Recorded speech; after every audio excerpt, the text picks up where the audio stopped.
Perkenalkan, nama saya Novita dari Prodi Sarjana Terapan Keperawatan tingkat 1.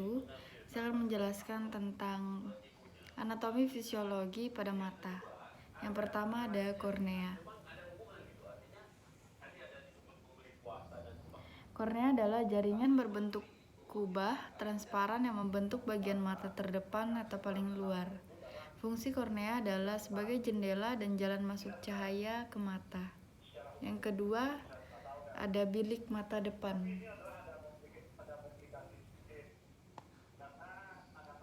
Bilik mata depan adalah kantung mirip jeli yang berada di belakang kornea di depan mata.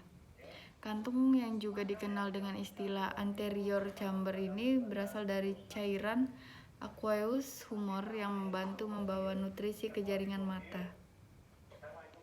Yang ketiga ada sklera.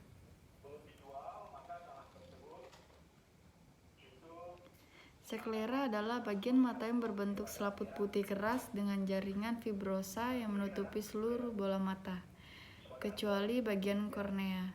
Di dalamnya terdapat otot yang menempel guna menggerakkan mata yang menempel pada sklera. Yang keempat ada iris dan pupil.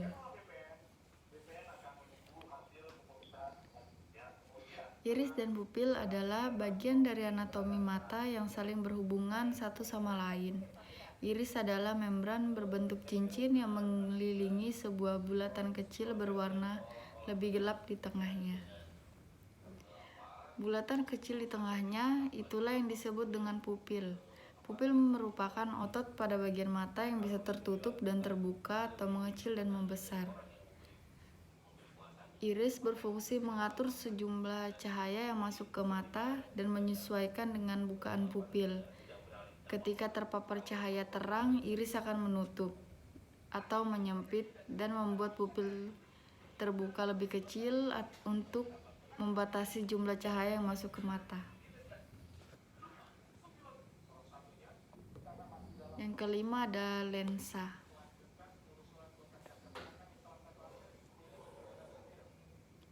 Lensa adalah bagian mata yang berupa jaringan transparan dan lentur yang terletak tepat di belakang iris dan pupil setelah kornea. Fungsi lensa adalah membantu memusatkan cahaya dan gambar pada retina. Lensa ini memberikan 25 hingga 35% kekuatan fokus pada mata.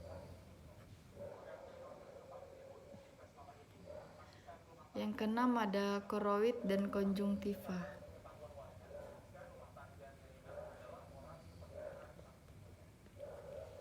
Koroid adalah bagian mata yang berbentuk membran coklat gelap yang terdapat banyak pembuluh darah di dalamnya. Posisinya terletak di antara sklera dan retina. Koroid ini berfungsi untuk memasuk darah dan nutrisi ke retina dan ke semua struktur lainnya pada bagian anatomi mata. Konjungtiva adalah lapisan tipis jaringan yang menutupi seluruh bagian mata yang posisinya ada di depan kecuali untuk kornea. Yang ketujuh ada badan vitreous.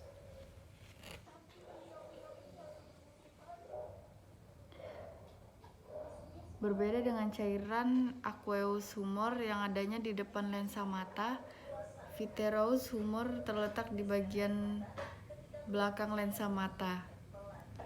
Zat seperti jeli yang mengisi bagian dalam bagian belakang anatomi mata. Seiring waktu, vitreous menjadi lebih encer dan bisa terlepas dari bagian belakang mata.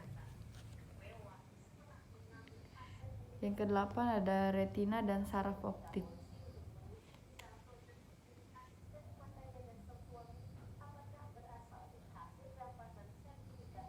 Retina adalah sebuah jaringan yang peka terhadap cahaya. Retina ini melapisi permukaan bagian dalam anatomi mata. Sel di retina bisa mengubah cahaya masuk menjadi impuls listrik. Impuls listrik ini dibawa oleh saraf optik yang akhirnya menafsirkannya sebagai gambar atau objek yang mata lihat. Yang kesembilan ada makula.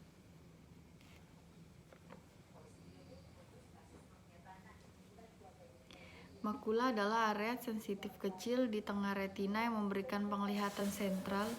Pada makula terdapat fovea. Fovea terletak di pusat makula dan fungsinya untuk memberikan penglihatan detail yang paling tajam di mata.